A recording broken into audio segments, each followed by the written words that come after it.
हाय बच्चों, welcome to Shashank brain academy. आज इस वीडियो में मैं आपको क्लास 10 मैथमेटिक्स का third chapter linear equation in two variables उसके एमसीक्यूज करूँगा। क्वेश्चन नंबर 11 से लेकर क्वेश्चन नंबर 20 तक। प्रीवियस वीडियो में हमने क्वेश्चन नंबर 1 से क्वेश्चन नंबर 10 तक डिस्कस करा था, तो प्रीवियस वीडियोस का मिस ना करें आप और ज़रूर देखें, क्योंकि ये क्वेश्चन आपके बोर्ड एग्जाम्स के लिए काफ़ी इंपॉर्टेंट है, आपके प्री बोर्ड के लिए काफ़ी इंपॉर्टेंट है और आपके हाफिल एग्जाम्स के लिए भी इंपॉर्टेंट हैं।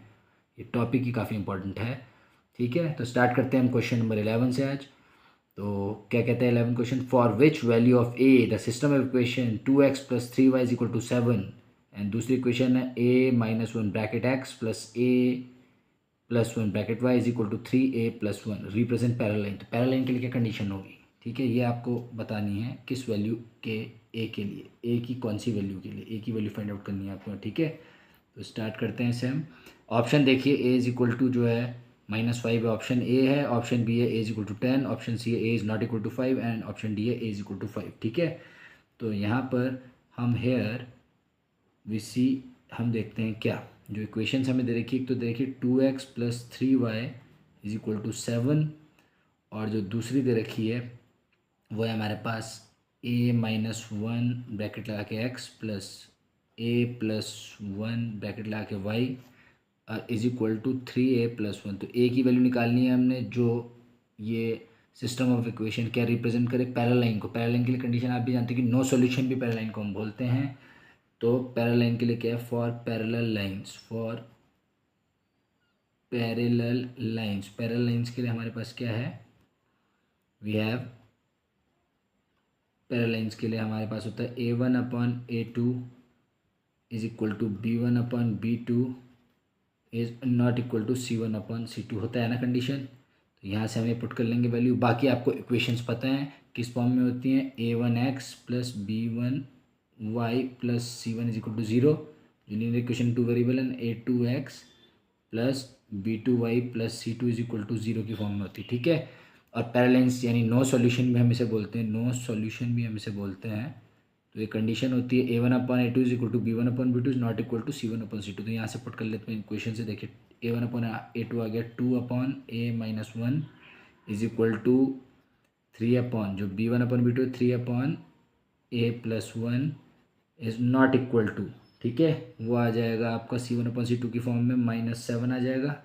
ठीक है, क्योंकि देखिए इस तरफ हम ले जाएंगे इसे तो ये -7 बन जाएगा। ठीक है, यूँ करके, और नीचे आएगा इसके ये, इसको भी अगर हम इधर इज इक्वल टू के लेफ्ट हैंड साइड में ले आएंगे तो माइनस ब्रैकेट के अंदर 3a प्लस 1, तो माइनस से माइनस कट जाएगा। ठीक है, बाकी ये नॉट इक्वल टू है। अब हम जब नॉट इक्वल टू तो इन दोनों को सॉल्व करेंगे, किसको, a1 upon a2 is equal to b1 upon b2 को। तो क्या हो जाएगा, देखिए 2 से मल्टीप्लाई हो जाएगा ये पूरा, तो 2 हो जाएगा। देखिए a प्लस 1 से मल्टीप्लाई इज इक्वल टू 3 हो जाएगा आपका a माइनस 1 से मल्टीप्लाई। ठीक है, अगला स्टेप क्या आ जाएगा हमारे पास, सीधा आ जाएगा 2a plus 2 is equal to 3a minus 3। फिर अगला स्टेप आ जाएगा हमारे पास क्या, 3a में से 2a माइनस हो गया, ठीक है, और 3 प्लस 2 हो गया यहाँ पे। तो हमारे पास आ जाएगा इसका answer a is equal to 5, positive वाला 5। तो यहाँ कौन से ऑप्शन में, डी ऑप्शन में। तो यहाँ हमारे पास आंसर आ गया आपका क्वेश्चन नंबर 11 का ऑप्शन डी। ऑप्शन डी है हमारे पास, ऑप्शन डी आ गया है। ठीक है, जो कि क्या है, इज इक्वल टू 5 आ गया हमारे पास। ठीक है, सबसे पहले हमने क्या करा है, सबसे पहले हम दोनों इक्वेशंस को लिखा, उसके बाद हम पैरेलल की कंडीशन, पैरेलल लाइंस की कंडीशन देखी। तो पैरेलल की कंडीशन क्या होती है इसमें, इक्वेशन हमें पता है, लीनियर इक्वेशन टू वेरिएबल्स क्या है, a1x plus b1y plus c1 is equal to 0 and a2x plus b2y plus c2 is equal to, general form हो गई लीनियर इक्वेशन टू वेरिएबल्स की। इसके बाद हमने क्या करा है, इसी फॉर्म में इक्वेशन थी, तो a1 upon a2 is equal to b1 upon b2 is not equal to c1 upon c2, जो कि पैरेलल लाइंस के लिए कंडीशन है, उसमें पुट कर दी है वैल्यूज़ यहाँ से निकाल के। और फिर यहाँ पे सॉल्व करके हमने ए की, क्योंकि हमें ए की वैल्यू यहाँ पे फाइंड आउट करनी थी, जो ए इज इक्वल टू 5 आ गई। ठीक है, और ऑप्शन डी आंसर हो गया, ए इज इक्वल टू 5 को पॉजिटिव वाला फिर। ठीक है, अब बढ़ते हैं हम क्वेश्चन नंबर 12 की तरफ, जो हमें बोल रहा है कि द वैल्यू ऑफ के, यहाँ पे हमें वैल्यू ऑफ के निकालनी है, for which the system of equations क्या है, यहाँ पर हमें दे रखा है हेयर, यहाँ पे इक्वेशन जो देखिए पहली दे रखी है हमें k x plus 3y is equal to k minus 3, ये तो पहली हो गई। और दूसरी इक्वेशन होगी हमारी 12x प्लस के वाई इज इक्वल टू के। ठीक है, ये दूसरी इक्वेशन होगी। और हमें पता है नो सॉल्यूशन, नो सॉल्यूशन के लिए के की वैल्यू निकाली है। तो नो सॉल्यूशन का कंडीशन क्या है, for no solution, no solution के लिए हमें पता है कंडीशन क्या होती है नो सॉल्यूशन के लिए, वही जो पैरेलल लाइंस के लिए होती है, A1/A2 is equal to B1/B2 is not equal to C1/C2। ठीक है, ये कंडीशन होती है नो सॉल्यूशन के लिए। तो फिर हमने क्या करा, पुट कर दी वैल्यू है इक्वेशन से। देखिए A1/A2 आ गई, तो K/12 आ गया इज इक्वल टू 3/K आ गया इज नॉट इक्वल टू, सीधा लिख दिया हमने K-3। ठीक है, और अपॉन K इस तरह से भी लिख सकते हैं, और चाहो तो आप यहाँ पे इसमें माइनस भी लगा सकते हो यहाँ पे, क्योंकि अगर लेफ्ट हैंड साइड में लेंगे, क्योंकि अगर हम इसे इस फॉर्म में लिखते हैं A1x plus B1y plus C1 is equal to 0 and A2x plus B2y plus C2 is equal to 0 की फॉर्म में हम लाते हैं इसे। ठीक है, तो ये माइनस हो जाएंगे इस तरफ, क्योंकि इस तरफ आएंगे इज इक्वल टू के इधर आएंगे, और यहाँ पे फिर हमें माइनस माइनस काट देंगे इसके। ठीक है, तो बाकी वही है, ये नॉट इक्वल टू या तो A1/A2 is equal to B1/B2 तो है ही हमारे पास। ठीक है, C1/C2 के इक्वल तो नहीं है ना, तो बस क्लियर, क्योंकि ये नो सॉल्यूशन है, पैरेलल लाइंस है। ठीक है, तो यहाँ पे हम क्या कर लेंगे, इसे क्रॉस मल्टीप्लाई कर लेंगे, K से K मल्टीप्लाई है तो K² आया। Clear, K² is equal to 12 या 36। फिर हमने इसे सॉल्व करके K की वैल्यू निकाली, स्क्वायर रूट निकाल के, तो क्या आ गया +-6 आई। अब हमें पता है कि नो सॉल्यूशन है, उसके लिए नेगेटिव वैल्यू लेंगे हम। ठीक है, फॉर नो सॉल्यूशन के लिए, नो सॉल्यूशन अगर है तो नेगेटिव जो होती है value of K is answer. ठीक है, यानी कि therefore hence K is equal to -6 answer हो जाएगा, जो कि ये है ऑप्शन बी में। ठीक है, तो इसका आंसर जो हो जाएगा 12th का, वो हो जाएगा ऑप्शन बी, जो है K इज इक्वल टू -6। ठीक है, K is equal to -6 B option है, क्योंकि नेगेटिव वैल्यू ली जाएगी, क्योंकि नो सॉल्यूशन है इसलिए। ठीक है, होता है ये। अब हम बढ़ते हैं क्वेश्चन नंबर 13 की तरफ। तो क्वेश्चन नंबर 13 हमें क्या कहता है, देखते हैं एक बार कि क्वेश्चन नंबर 13 में क्या है हमें दिया हुआ, किस तरह से हमें करना है उसे। तो क्वेश्चन नंबर 13 में हमें बोल रहा है कि हमें इक्वेशंस दिए हैं, देख लीजिए आप 13 में, bx minus ay is equal to a plus b and ax plus by is equal to a minus b है। तो then the value of x upon y निकालनी है हमने। तो ऑप्शन ए है -1, ऑप्शन बी 0, ऑप्शन सी है 2 and option D है 1। तो इस 13 क्वेश्चन को हम कैसे करेंगे कि हेयर हमारे पास दो इक्वेशन दे रखी हैं, देखिए आराम से हम करेंगे इसे। bx minus ay is equal to a plus B है हमारे पास। ठीक है, ये दे दी है, और ये इक्वेशन नंबर 1 हो गई। एंड इक्वेशन नंबर 2 जो हमारे पास हो गई, हमारे पास ax plus by is equal to a minus b, ये इक्वेशन नंबर 2 हो गई। तो हम इसमें क्रॉस मल्टीप्लाई तो नहीं, हम इसमें मल्टीप्लिकेशन करेंगे कोफिशिएंट से। जैसे कि पहली इक्वेशन का कोफिशिएंट है जो x का, ठीक है, b, और दूसरी इक्वेशन है जो आपकी, ठीक है, उसका कोफिशिएंट है जो x का, वो a है। तो दूसरी इक्वेशन से मल्टीप्लाइंग है ना, मल्टीप्लाई करेंगे, मल्टीप्लाइंग इक्वेशन 1 को बाय ए से कर देंगे, एंड इक्वेशन 2 को बाय बी। ठीक है, तो इक्वेशन 1 को हमने मल्टीप्लाई कर दिया, देखिए ए से, तो यहाँ ए मल्टीप्लाई हो गया, देखिए पूरा, ये देखिए bx minus ay is equal to a plus b, इस पूरे को मल्टीप्लाई कर दिया हमने a से, तो ये आ जाएगा abx minus a² y is equal to a² plus b. ठीक है, इस तरह से आ गया a² plus ab, sorry ab। तो ये इक्वेशन नंबर 3 आ गई है। एंड इसी तरह से हमने जो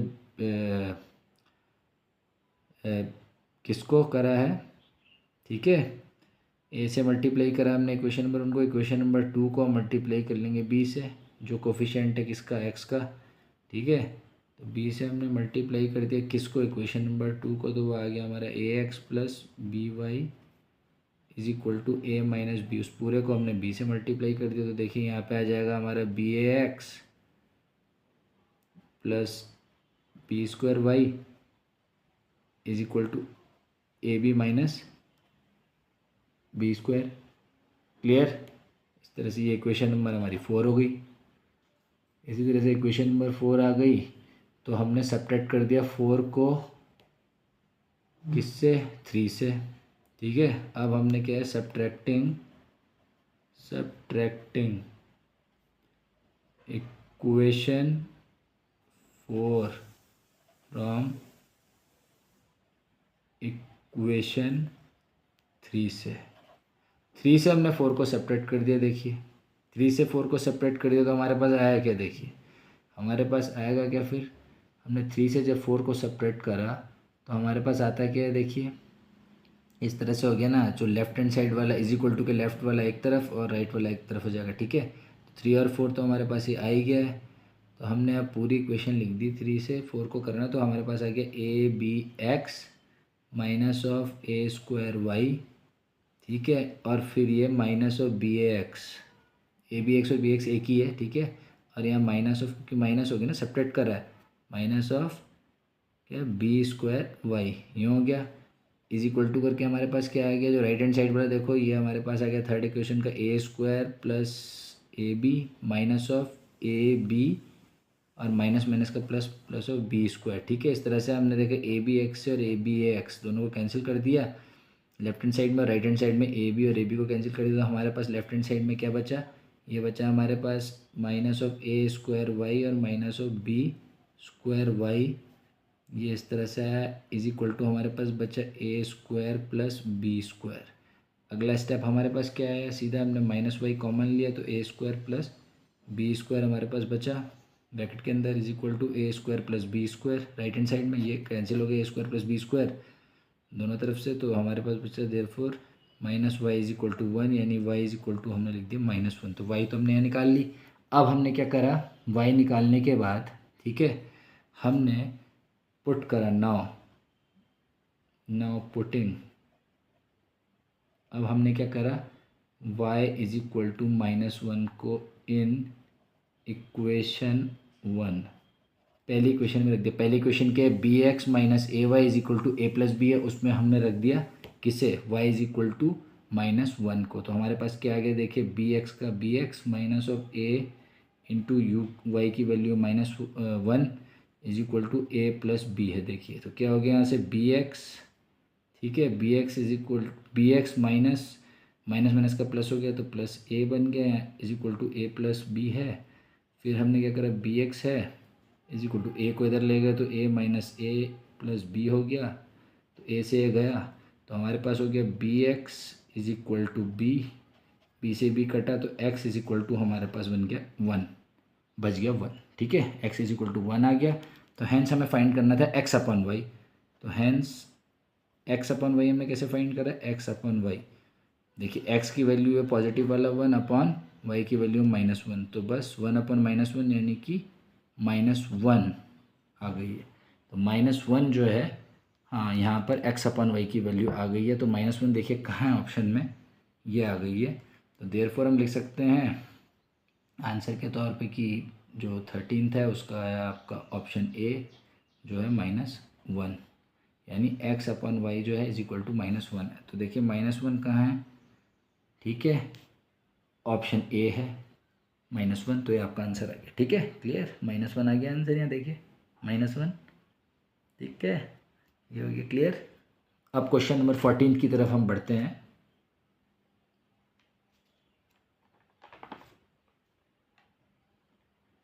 तो देखिए अब हम बढ़ते हैं क्वेश्चन नंबर 14 की तरफ। तो क्वेश्चन नंबर 14 हमें क्या कहता है कि if 2x plus 3y is equal to 11 and 2x minus 4y is equal to -24 है, तो y is equal to p x plus 3 है, then the value of p is, p की वैल्यू क्या निकलेगी? ऑप्शन ए है 2, ऑप्शन बी है 1, option C है -1 एंड ऑप्शन डी है 4। ठीक है, तो इसे स्टार्ट करते हैं 14th वाले को इस तरह से। तो यहाँ पर हमारे पास देखिए दो इक्वेशन दे रखी हैं। ठीक है, तो इन्हें हम सॉल्व कर देते हैं किस तरह से? जो हमारे पास देखिए 2x plus 3y is equal to 11 दे रखी है वन इक्वेशन, और दूसरी दे रखी है हमें 2x minus 4y is equal to -24। ठीक है, तो हम कर देंगे सब्ट्रैक्ट, ये क्वेश्चन नंबर 2 है ना, सब्ट्रैक्टिंग इक्वेशन, ठीक है, 2 फ्रॉम ठीक है, किससे सब्ट्रैक्ट कर देंगे, इक्वेशन 1 से, ठीक है, 1 से सब्ट्रैक्ट कर दिया तो 1 थी 2x plus 3y is equal to 11 और 2 है आपकी 2x minus 4y is equal to -24। तो इस तरह से सब्ट्रैक्ट कर दिया तो ये देखिए 2x से 2x कट गया, देखिए माइनस का प्लस हो गया और ये माइनस का प्लस हो गया, तो हमारे पास क्या आता है 7y इज इक्वल टू आ जाएगा, देखिए ये भी प्लस प्लस है तो 35। तो अब हम यहाँ से नेक्स्ट स्टेप क्या करेंगे, y इज इक्वल टू 35/7 यानी 7 5 जो 35, तो हमारे पास y इज इक्वल टू 5 आ गया, तो y की वैल्यू तो हमारी निकल गई। अब अगर हम पहली इक्वेशन में पुट करते हैं किसी तरह से इसे, ठीक है, देयरफॉर हम क्या करेंगे, जो हमारे पास पहली इक्वेशन है 2x plus 3y is equal to 11 उसमें पुट करते हैं, putting y is equal to 5, ठीक है, तो देखते हैं क्या मिलता है हमें, 2x plus 3 into 5 is equal to 11, तो यहाँ से हमारे पास 2x इज इक्वल टू आ गया 11 माइनस 15 यानी कि 2x इज इक्वल टू हमारे पास -4 आ गया, तो यहाँ से कटा, ये देखिए 2 से 4 तो x इज इक्वल टू -2 आ गया हमारे पास वैल्यू, ठीक है, ये आ गई। अब नाउ हमें क्या फाइंड आउट करना है, हमें फाइंड आउट करनी y is equal to p x plus 3 में p की वैल्यू, तो y is equal to p x plus 3 है, इसमें हमने y की जगह रख दिया देखिए 5, ये वाली वैल्यू रख दी, is equal to p into X कर दिया हमने -2 और प्लस 3, तो हमारे पास क्या है लास्ट में value 5 is equal to -2p plus 3, तो 2p को हम इधर ले गए तो प्लस का 2p हो गया, इधर 5 को इधर ले आए तो माइनस का 5 हो गया, तो 2p इज इक्वल टू हमारे पास आ गया -2, तो यहाँ से हमने -2 से +2 कैंसिल कर दिया यहाँ पे, ठीक है, तो p इज इक्वल टू 1 जा गया ना इसके, तो p इज इक्वल टू हमारे पास -1 आया value, p is equal to -1 value आ गई, तो देखिए कहाँ पे है ऑप्शन में, ऑप्शन ए है 2, ऑप्शन बी है 1, ऑप्शन सी है आपका -1 और ऑप्शन डी है 4, तो ऑप्शन सी में है -1 जो वैल्यू आ गई हमारी, तो आंसर इसका जो है क्वेश्चन नंबर 14 का उसका हो गया हमारा पार्ट सी, जो हमारे पास क्या आ गया p इज इक्वल टू -1, ठीक है, p इज इक्वल टू -1 हमारी वैल्यू आ गई है, जो ऑप्शन सी है, क्लियर, ऑप्शन सी आया है -1। अब हम बढ़ते हैं क्वेश्चन नंबर 15 की तरफ, जो बोलते हैं the value of m for which the system of equation, जो इक्वेशंस दे रखी हैं आपको इसका सिस्टम दिया है, x plus 2y is equal to 5 and 3x plus my is equal to -15 as no solution. No solution के लिए कंडीशन आप भी जानते हैं, ऑप्शंस में दे रखा है a is equal to m is equal to 8 दे रखा है, b दे रखा है option m is equal to -6, c दे रखा है m is equal to 6 and d दे रखा है m is not equal to 6, ठीक है, तो हम इस तरह से सॉल्व करते हैं, इसका सॉल्यूशन निकालते हैं।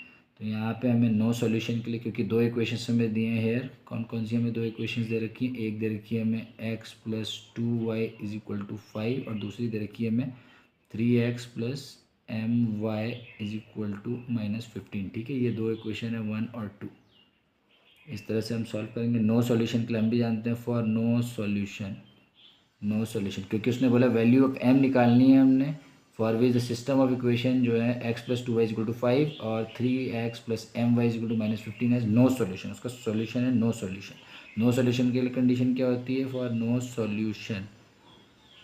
सॉल्यूशन की कंडीशन मैं बताता हूँ आपको कि वी हैव, हमारे पास होगी a1/a2 is equal to b1/b2 is not equal to c1/c2, यानी पैरेलल लाइंस वाली कंडीशन होती है जिसे हम पैरेलल लाइंस भी बोलते हैं, that is also called parallel lines, ठीक है। तो इस तरह से हम रख लेंगे इसे, वैल्यूज़ को यहाँ से निकाल के a1/a2 की हो जाएगी, देखिए x अपन यानी 1 हो गया ना, 1/3 ये a1/a2 हो गया इज इक्वल टू हो गया आपका, देखिए दूसरा ये 2y और ये my है ना, तो 2/m हो गया इज़ नॉट इक्वल टू, क्योंकि a1/a2 is equal to b1/b2 तो है but is not equal to c1/c2, तो थर्ड वैल्यू आ गई आपकी 5, ठीक है, थर्ड वैल्यू आपकी 5 और अपॉन आ गई -15, ऐसे भी लिख सकते हैं चाहो तो आप, और चाहो तो इधर ले जाकर इसे -5 लिख लो या ऐसे 15 लिख लो, ठीक है, ये भी पॉसिबल है।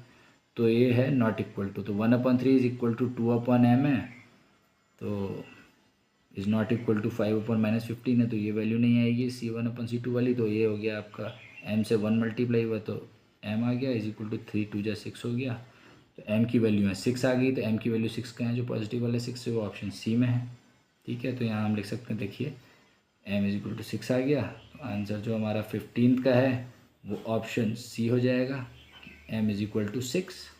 ठीक है, तो ये 15th क्वेश्चन सॉल्व होता है। अब हम बढ़ते हैं क्वेश्चन नंबर 16 की तरफ, जो कहता है कि the lines representing the linear equations 2x minus y is equal to 3 and 4x minus y is equal to 5। क्या है इसमें ऑप्शंस में बोल रहा है हमें, क्या बोलता है कि जो लाइंस रिप्रेजेंट कर रही हैं लीनियर इक्वेशंस को, कौन कौन सी हमें लीनियर इक्वेशंस दे रखी है, आपको भी देख रहे हैं। 2x minus y is equal to 3 है, ये इक्वेशन नंबर 1 है, और दूसरी इक्वेशन हमारे पास है 4x minus y is equal to 5, ये इक्वेशन नंबर 2 है। ठीक है, ये लीनियर जो लाइंस है रिप्रेजेंट कर रही हैं जो लीनियर इक्वेशंस को, इन दोनों को 2x minus y is equal to 3 and 4x minus y is equal to 5 को। ठीक है, वो क्या करती हैं, ऑप्शन है intersect at a point, B are parallel, C are coincident, और D intersect at exactly 2 points. ठीक है, तो ये बताना है हमें। तो चारों ऑप्शन बता दिए मैंने आपको। तो देखिए इसमें कंडीशन लगा लेते हैं, जैसे a1/a2 है, तो हम देख लेते हैं a1/a2। तो यहाँ a1/a2 का जगह यानी कि 2/4, यानी कि इसे लिखते हैं 1/2। उसी तरह से b1/b2 है, वो हो जाएगा हमारा -1/-1, सॉरी हाँ -1/-1। तो देखिए यानी माइनस माइनस भी कैंसिल हो जाएगा, तब भी देखिए b1/b2 वो 1/1 है, c1/c2 की ज़रूरत ही नहीं पड़ी अभी। तो यहाँ सीधा सी बात है कि a1/a2 is not equal to b1/b2। तो देखिए ये तो इंटरसेक्टिंग लाइन्स हो गई हैं, इंटरसेक्टिंग लाइन्स। ठीक है, यानी कि इंटरसेक्ट करती हैं एट अ पॉइंट, है ना, यूनिक सॉल्यूशन भी बोल सकते हैं आप। तो इंटरसेक्टिंग लाइन्स हो गई हैं, तो ये इंटरसेक्ट करेंगी कहाँ पे, एट अ पॉइंट। ठीक है, क्योंकि ये कंडीशन ये वाली फुलफिल कर रही हो, क्लियर, इंटरसेक्टिंग लाइन्स वाली। तो a1/a2 is not equal to b1/b2। कहाँ से होगा, तो a1/a2 तो 1/2 और b1/b2 1/1 है, तो पॉसिबल ही नहीं है। तो ये ऑप्शन ए हो जाएगा इसका answer, intersect at a point. तो ठीक है, इसका आंसर जो है हम लिख देते हैं, जो है क्वेश्चन नंबर 16 का ए पार्ट आंसर है, तो वो है इंटरसेक्ट एट अ पॉइंट। ठीक है, इस तरह से हो जाएगा सॉल्व। अब बढ़ते हैं हम 17th क्वेश्चन की तरफ। बोलता है कि if x is equal to a, y is equal to b is the solution of the equations x minus y is equal to 2 and x plus y is equal to 4, then the value of a and b are respectively क्या होंगी। Option A है 3 and 5, option B है 5 and 3, option C है 3 and 1, and option D है -1 and -3। तो इस तरह से हम सॉल्व करते हैं। देखिए क्वेश्चन नंबर 17 को, तो ये इस तरह से है। तो यहाँ पर ऐड कर देंगे हम दोनों इक्वेशंस हमें जो दे रखी हैं, दो क्या दे रखी हैं, पहली दे रखी है हमें x minus y is equal to 2, ये फर्स्ट इक्वेशन है, और दूसरी हमें दे रखी है x plus y is equal to 4। ठीक है, तो adding 1 and 2, adding equations 1 and 2, हम 1 and 2 को ऐड कर देते हैं। देखिए क्या हो जाएगा हमारे पास, x minus y is equal to 2 और दूसरा है x plus y is equal to 4। तो ऐड कर दिया तो 2x बन गया इधर, ये y से y गया, और इधर 4 और 2 6 हो गया। ठीक है, इस तरह से हमारे पास वैल्यू आ गई है। तो हमारे पास x इज इक्वल टू आ गया 6/2, 2 1 2 और 2 3 6, यानी x हमारे पास आ गया 3, x की वैल्यू 3 आ गई। अब हमने क्या करा है, y की वैल्यू भी निकालनी है, एंड फर्स्ट इक्वेशन में पुट कर दिया हमने, सेकंड में फ्रॉम सेकंड इक्वेशन, चलो हमने सेकंड से कर लिया है। ठीक है, एंड फ्रॉम इक्वेशन 2 से, फ्रॉम इक्वेशन 2 से हमने क्या करा, इसमें हमने ले लिया आपका क्या, x plus y is equal to 4 ले लिया। तो बस पुट कर दी y की वैल्यू, यहाँ पर y की डाल दी। ठीक है, ये x की डाल दी वैल्यू, x की निकाली थी ना हमने वैल्यू, x की निकाली 3, तो 3 डाल दी यहाँ पे हमने, देखिए है ना। तो हम क्वेश्चन में पुट करेंगे, हमने क्या करा पुट, यहाँ x इज इक्वल टू 3, ये वाली वैल्यू ये डाल दी हमने, y ये है, x की जगह हमने 3 पुट कर दी। तो x plus y is equal to 4 है ना, तो x की जगह 3 पुट हो गई, प्लस y को y रहने दिया, और इज इक्वल टू 4 है, तो हमारे पास y आ गया आपका 4 माइनस 3, तो जो कि है 1। तो y इज इक्वल टू हमारे पास 1 आ गया। ठीक है, अब हमें निकालनी है a और b की वैल्यू। ठीक है, क्योंकि x a है और y b है। नाउ क्या हो गया हमारे पास, x is equal to a है, तो a की वैल्यू क्या है। ठीक है, x इज इक्वल टू हमारे पास a है और y is equal to b है, तो बस एक्स क्या है, ये ए है, एक्स इक्वल टू 3 है, तो बस हो गई 3, है ना, यानी ए की वैल्यू 3 हो गई हमारे पास, एंड वाई की जो है वो बी है, जो गिवन दिया है हमें, ठीक है। तो बी, तो वाई की वैल्यू हमारे पास क्या 1 है, ठीक है। तो हेंस हमारे पास ए जो है वो 3 और बी जो है हमारे पास 1 हो गई, A3B1 हो गई, ठीक है। कहाँ है A3B1, ऑप्शन सी में है, ए है 3 और बी है 1, तो ऑप्शन सी इसका आंसर हो गया। तो यहाँ पे हम आंसर में भी लिख सकते हैं कि आंसर में 17 के कि ऑप्शन हमारे पास सी हो गया, ठीक है। ए हमारे पास 3 हो गया और बी हमारे पास 1 हो गया, दोनों पॉजिटिव हैं, ठीक है। Option C is answer. Clear. अब हम बढ़ते हैं क्वेश्चन नंबर 18 की तरफ, ठीक है। क्वेश्चन नंबर 18 क्या कहता है, का सॉल्यूशन, उसका सॉल्यूशन कहता है कि पहले क्वेश्चन देखते हैं, द वैल्यू ऑफ के की वैल्यू जो है for which the system of equation, हमें वैल्यू ऑफ के फाइंड करनी है जिसके लिए सिस्टम ऑफ इक्वेशन जो है x plus Y minus 4 is equal to 0 and 2x plus के Y is equal to 3 has no solution. No solution वाली यहाँ कंडीशन है।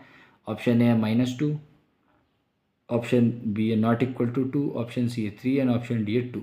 तो नो सॉल्यूशन के लिए यहाँ पे क्या है, पहले तो देख लेते हैं हम कौन कौन सी इक्वेशन हमें दी है। दो दी है x plus Y minus 4 is equal to 0, ये 1 इक्वेशन है, और दूसरी हमारे पास होगी 2x प्लस के Y is equal to 3, equation number 2 है हमारे पास, ठीक है।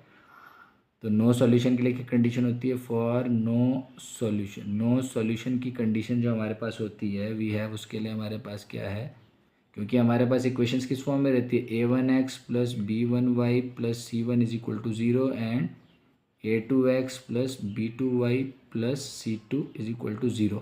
तो नो सॉल्यूशन के लिए हमारे पास कंडीशन क्या रहती है कि a1 अपॉन a2, ठीक है, is equal to b1 upon b2 is not equal to c1 upon c2, यानी पैरेलल लाइंस भी हम इन्हें बोल सकते हैं। पैरेलल लाइंस वाली कंडीशन और नो सॉल्यूशन वाली कंडीशन सेम ही है, ठीक है।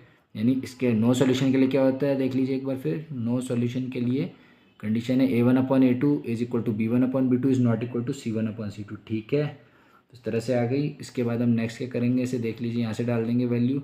ये देखिए 1/2, ये 1/a2 हो गया, फिर आ गया 1/k, ये b1 अपॉन b2 हो गया, इज नॉट इक्वल टू -4, यानी c1 अपॉन c2 -4 अपॉन -3 आप लिख सकते हो, ठीक है। ये दोनों भी नेगेटिव में कट जाएंगे। तो यहाँ पे हमारे पास देखिए क्या, a1 upon a2 is not, sorry, a1 upon a2 is equal to b1 upon b2 is not equal to c1 upon c2, यानी 1/2 इज इक्वल टू 1/k हो गया। तो हम इन दोनों को सॉल्व कर लेंगे। देखिए k 1 से मल्टीप्लाई हो गया और 2 भी 1 से, तो k इज इक्वल टू 2 हमारे पास आ गई वैल्यू। तो हम आंसर में लिख सकते हैं इसके 18th के ऑप्शन डी है इसका, ठीक है। ऑप्शन डी जो है k is equal to 2 positive वाला, तो ये ऑप्शन डी आएगा इसमें आंसर, ठीक है, जो k इज इक्वल टू 2 है। नो सॉल्यूशन की कंडीशन हमें पता है जो पैरेलल्स के लिए होती हैं सेम है, a1 upon a2 is equal to b1 upon b2 is not equal to c1 upon c2,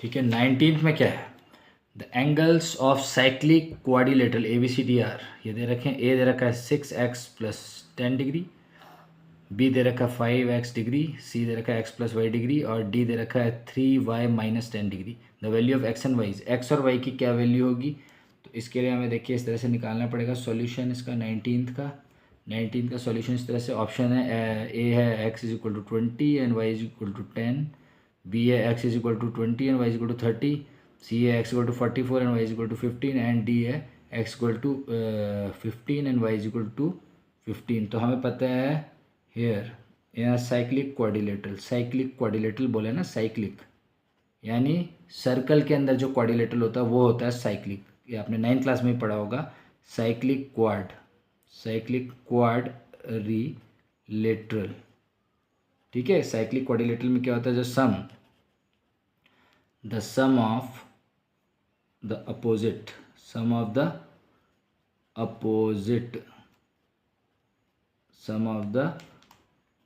क्या बोला है, सम ऑफ द अपोजिट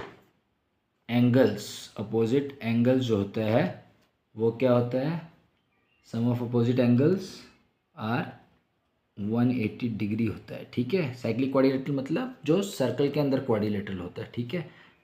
आपको क्लियरली पता है ऐसा क्वाड्रिलेटरल, देखिए सर्कल बनाया और इसके अंदर जो क्वाड्रिलेटरल यूँ रहता है ऐसे करके, यही साइक्लिक क्वाड्रिलेटरल है, आपको पता है। तो इसमें अपोजिट एंगल जो होते हैं, जैसे ये है, मान लो ये ABCD इस तरह से हो गया, तो ये दोनों एंगल, ठीक है। तो यहाँ पे क्या है, जो सम अपोजिट एंगल्स का होता है वो 180 होता है, यानी ये अपोजिट एंगल A और C हो गया और B और D इस तरह से, ठीक है। इनका जो सम होता है वो 180 होता है। Angle A plus angle C भी 180 होगा और angle B plus angle D 180। तो हैंस यहाँ पे हम लिख सकते हैं क्या, angle A plus angle C is equal to 180 degree हो जाता है, ठीक है।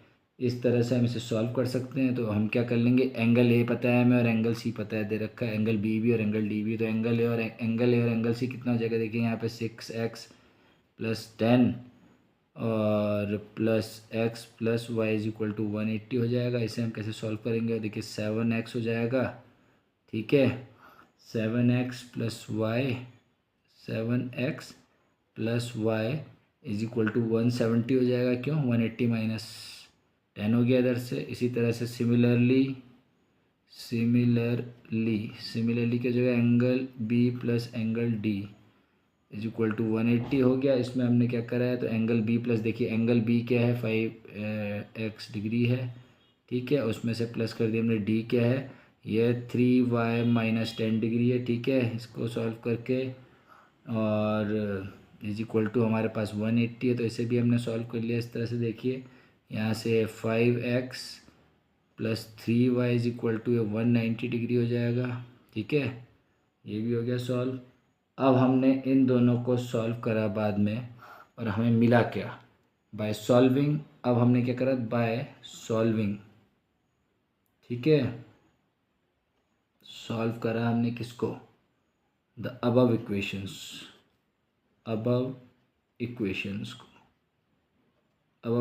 को हमने सॉल्व करा। तो हमें क्या मिलता है, फिर दोनों को करा हमने सॉल्व, किसको 7x plus y is equal to 170 और 5x plus 3y is equal to 190। इन दोनों को सॉल्व करने के बाद हमारे पास आया x is equal to 20 degree and y is equal to 30 degree, ठीक है।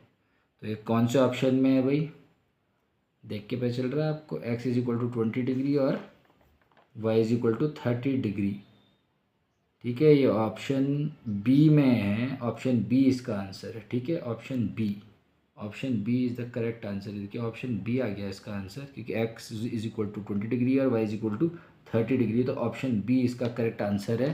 तो यहाँ पे हम लिख सकते हैं कि answer of 19th question is option B, that is x is equal to 20 degree and y is equal to 30 degree. तो आप बहुत इजीली कर सकते हैं, इसे कोई दिक्कत नहीं है, बस प्रैक्टिस ही करते रहिए बार बार, that will be good for you, ठीक है।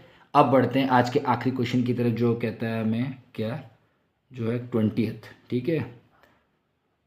The pair of equations 5x minus 15y is equal to 8 and 3x minus 9y is equal to 24/5 has क्या है, option A 1 solution, option B 2 solutions, option C infinitely many solutions and option D no solution. तो here जो equations हमें दो दिए हैं, linear equation किस form में होती है, a1x plus b1y plus c1 is equal to 0 and a2x plus b2y plus c2 is equal to 0, इस फॉर्म में होती है ना, ठीक है।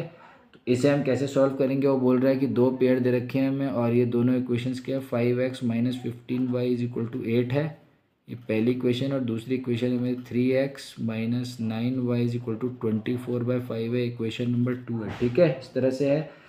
तो इनको पूछ रहा है कि इसका 1 सॉल्यूशन है कि 2 सॉल्यूशन है, इनफाइनाइटली मैनी सॉल्यूशन है। तो इस तरह से सॉल्व करेंगे इसे, हम देखते हैं किस तरह से। तो a1/a2 निकाल लेंगे पहले हम इसे, a1/a2 जो है हमारे पास क्या हो जाएगा 5/3, कोफिशिएंट देख ही रहे हो आप x के 5 और 3, ठीक है। उसी तरह से हम अगर b1/b2 निकालते हैं तो उसमें भी हम देख रहे हैं, देखिए -15 और अपॉन -9, तो ये देखिए माइनस से माइनस कैंसिल हो गया, 3 3 ज़ा 9 और 3 5 ज़ा 15, यानी ये भी 5/3 है। तो a1/a2 और b1/b2 तो 5/3 निकल गए। अब c1/c2 निकालना है हमें, तो किस तरह से निकालेंगे, देखिए c1/c2 निकालने के लिए हम सीधी सी बात है इधर ले आएंगे ऐसे लेफ्ट हैंड साइड में, देखिए जैसे इस फॉर्म में दो इक्वेशंस है, तो ये -8 हो जाएगा, अपॉन हो जाएगा आपका इधर आके -24/5। ठीक है, माइनस से माइनस काट देंगे हम, उसके बाद ये 5 चला जाएगा ऊपर, तो 8 5 जो 40 और नीचे 24। तो ऐसे भी कर लीजिए आप, देखिए 8 3 जो 24, 8 5 जो 40, तो ये भी आपका देखिए 5/3 आ रहा है। तो A1/A2 भी 5/3, B1/B2 भी 5/3 और C1/C2 भी 5/3। ठीक है, तीनों आ गए। तो 10 हमारे पास क्या हो गया, A1/A2 is equal to B1/B2 is equal to C1/C2 हो गया, जो कि क्या है 5/3 is equal to 5/3 is equal to 5/3 है। यानी देयरफॉर ये इनफाइनाइटली मैनी सॉल्यूशंस हो जाएगा, इनफाइनाइटली मैनी सॉल्यूशंस हो जाएगा ये। ठीक है, इनफाइनाइटली मैनी सॉल्यूशंस, जो कि क्या है ऑप्शन सी में आपका है। देखिए, क्योंकि ऑप्शन ए में 1 सॉल्यूशन है, ऑप्शन बी में 2 सॉल्यूशन है, सी में infinitely many solutions and option D में नो सॉल्यूशन है। ठीक है, तो ऑप्शन सी इसका आंसर हो जाएगा। तो हम लिख सकते हैं जो आंसर आ गया 20th का, वो ऑप्शन सी आ गया, इनफाइनाइटली मैनी सॉल्यूशंस आ गया, जिसको हम कोइंसिडेंट लाइंस भी कहते हैं। ठीक है, कोइंसिडेंट लाइंस भी होते हैं। तो इनफाइनाइटली मैनी सॉल्यूशन आ गया, जो ऑप्शन सी है क्वेश्चन नंबर 20th का। ठीक है, क्योंकि यहाँ पे A1/A2 equal to B1/B2 equal to C1/C2 हो रहा है, इसलिए इन्फाइनेटली मैनी सॉल्यूशंस आ गया। ठीक है, तो ये क्वेश्चन नंबर 20 होता है पूरा। तो आपको वीडियो कैसा लगा आप कमेंट सेक्शन में बताएं, और इसे लाइक और सब्सक्राइब करें। और आपके लाइक और सब्सक्राइब करने से हम मोटिवेट होते हैं, और आपके लिए और अच्छे क्वेश्चन मैं लेके आऊँगा आगे, जो आपके बोर्ड एग्ज़ाम्स में काफ़ी हेल्पफुल होंगे। तो आप इसे देखिए वीडियो को, और इसमें प्रैक्टिस करिए उन क्वेश्चंस की। ठीक है, और इसके बाद मैं नेक्स्ट चैप्टर जो लेके आऊँगा नेक्स्ट वीडियो में, वो है आपका क्वाड्रेटिक इक्वेशन। वो काफ़ी इंपॉर्टेंट है अलजेब्रा में, क्लास 10 बोर्ड्स के लिए, प्री बोर्ड के लिए और हाफ ईयरली एग्जाम्स के लिए भी। ठीक है, तो थैंक यू फॉर वॉचिंग।